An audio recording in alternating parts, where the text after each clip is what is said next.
Olá, você ligado no Notícias Agrícolas, eu sou o Guilherme Dorigatti, nós damos sequência à nossa programação, dessa vez para falar sobre o mercado do milho. Vamos acompanhar como é que estão as cotações nesses últimos dias e o que tem influenciado essas movimentações no mercado até aqui.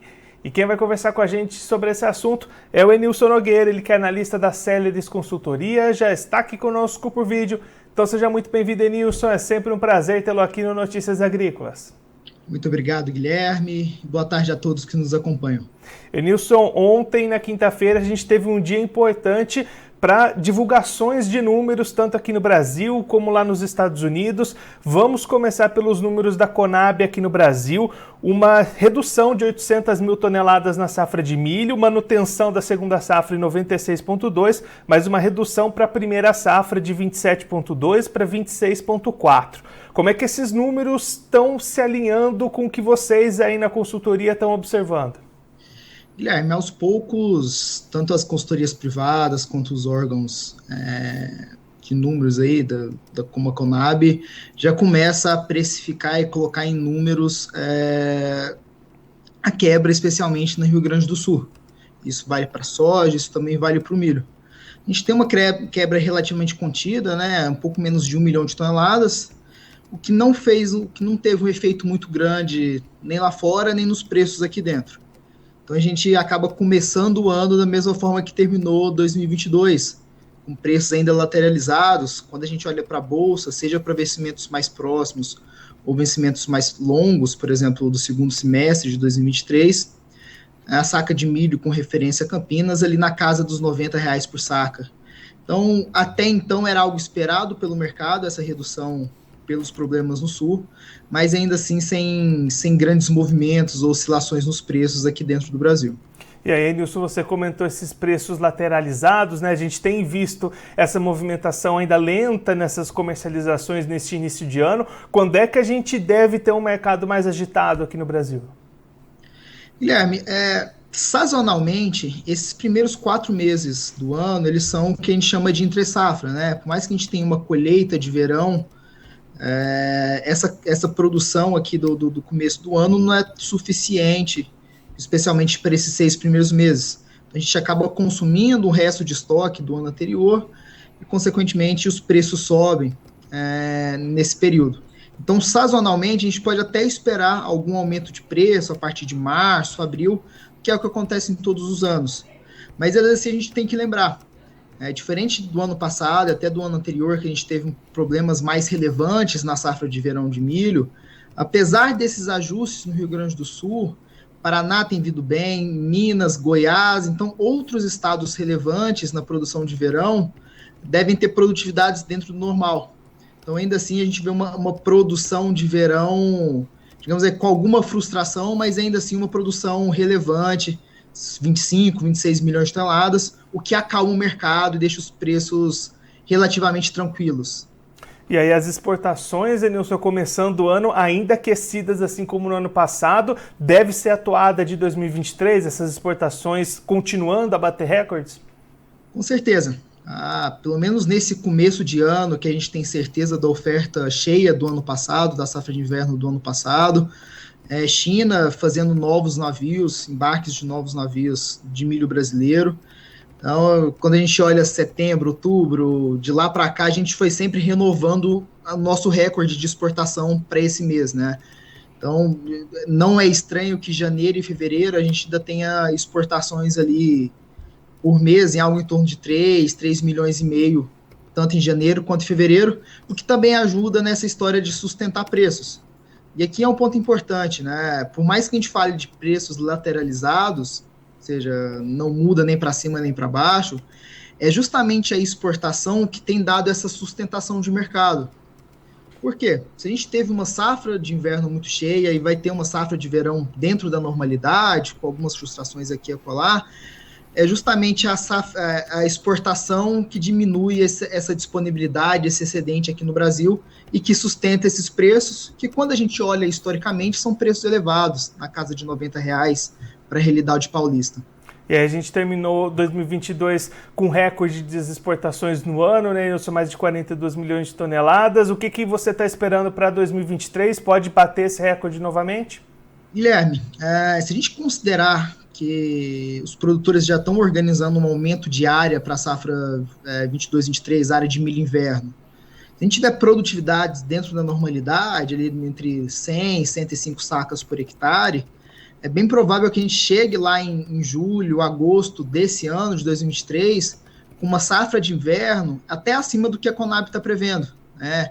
Acima de 96, 97 milhões de toneladas.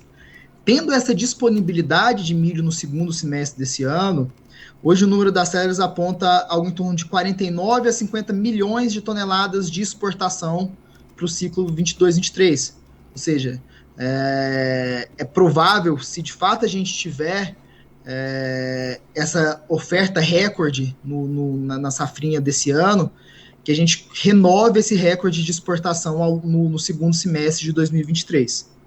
E aí, Nilson, também ontem, na quinta-feira, tivemos números divulgados lá para os Estados Unidos, o USDA, também reduzindo produção, reduzindo estoques. Como é que essas reduções, esses números do USDA de ontem podem impactar no mercado e nos preços? O interessante, ou um ponto interessante do relatório de ontem é que no final do ano eles ajustaram o número de produção deles, né? Sendo que eles já colheram há 2, 3 meses atrás. Então isso pegou um pouco no contrapé do mercado, no sentido de sustentar as cotações. Tanto que ontem, hoje, a gente tem tido uma bolsa de estável com alguma melhora lá fora. Então esse cenário de produção menor, e um outro ponto também importante desse relatório, é que finalmente o USDA ajustou para baixo os números de exportação dos Estados Unidos, que era algo que o mercado já estava esperando, seja porque eles produziram menos, seja porque eles tiveram problema de logística nesse final de ano para escoar a produção de milho norte-americana, já era esperado essa diminuição de exportação. É aquela história, o mercado estava esperando que com essa diminuição de exportação os estoques pudessem ser um pouco maiores do que estava sendo estimado, mas como você teve uma queda maior ainda na produção, a gente teve uma estabilidade, até com uma leve diminuição de estoques.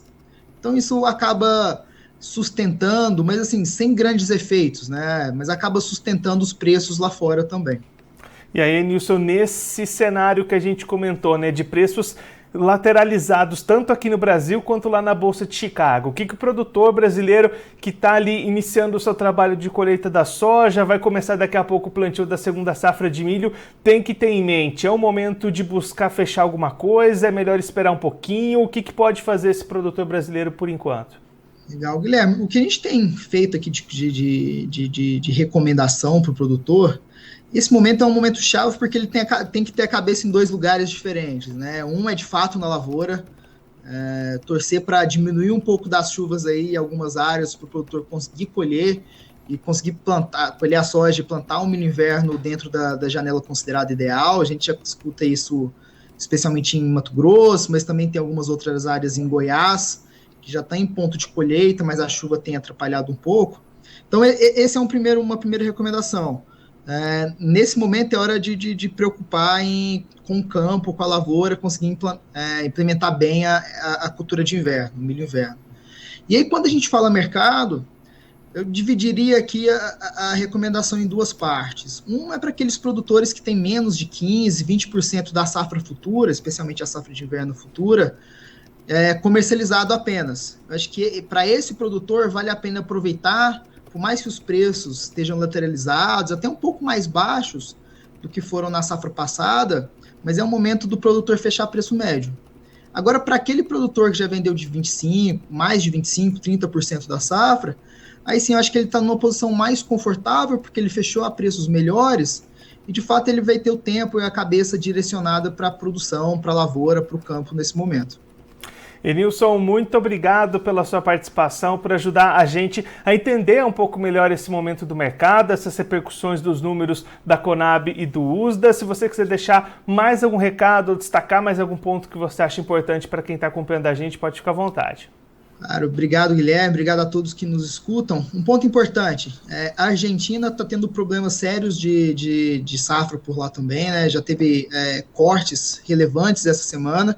Isso pode abrir alguma janela de comercialização, especialmente no sul, que nesse comecinho de ano por vez ou outra, acaba importando esse milho da Argentina, de outras localidades. Então, especialmente para o produtor do Sul, ficar de olho no mercado aí e tentar alavancar um pouco das vendas desse milho verão que está prestes a ser colhido. Enilson, mais uma vez, muito obrigado. A gente deixa aqui o convite para você voltar mais vezes, sempre contribuir conosco e com todos os produtores do Brasil. Um abraço, até a próxima. Obrigado, até mais. O Enilson Nogueira, ele que é consultor da Celeris Consultoria, conversou com a gente para mostrar um pouquinho os resultados, as implicações dos relatórios divulgados ontem, na quinta-feira, tanto pela Conab aqui no Brasil, quanto pelo USDA lá nos Estados Unidos, o que isso pode impactar no mercado e nos preços. Enilson destacando as confirmações de redução na produção, principalmente no Rio Grande do Sul, para a safra de verão brasileira. Mesmo assim, números bastante robustos, tanto para essa primeira safra quanto para a segunda safra, o que deve dar uma produção bastante grande para o Brasil. E aí o foco volta a ser novamente, assim como em 2022, as exportações, que na visão da Celeris podem chegar entre 49 e 50 milhões de toneladas no ciclo 22-23 e renovar o recorde que já foi batido no último ano, passando ali das 43 milhões de toneladas.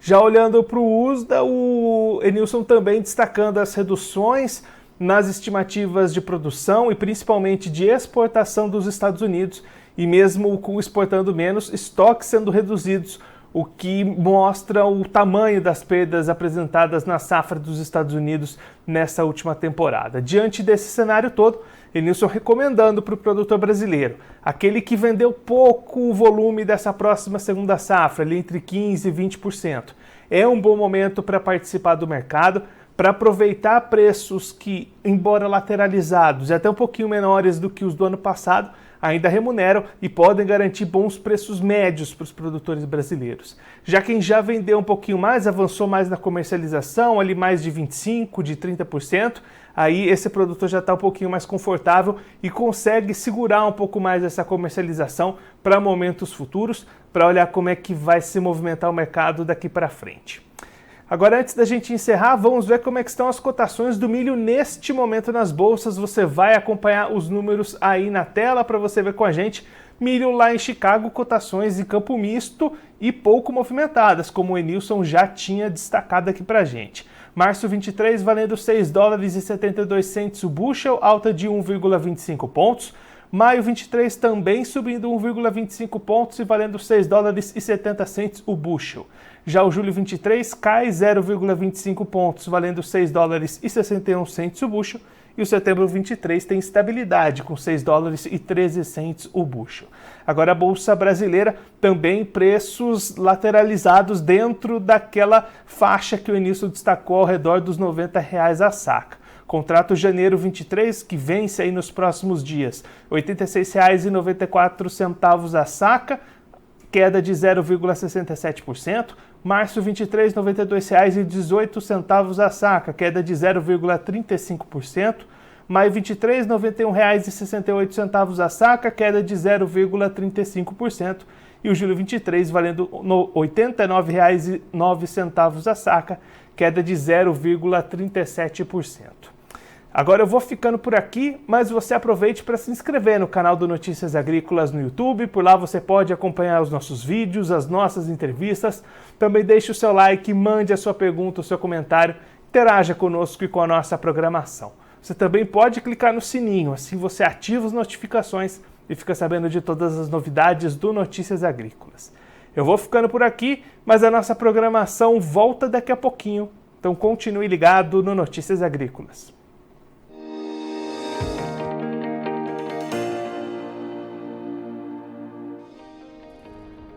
Se inscreva em nossas mídias sociais, no Facebook Notícias Agrícolas, no Instagram @Notícias Agrícolas e no nosso Twitter @Notiagre. E para não perder nenhum vídeo, não se esqueça de nos acompanhar no YouTube e na Twitch, Notícias Agrícolas Oficial.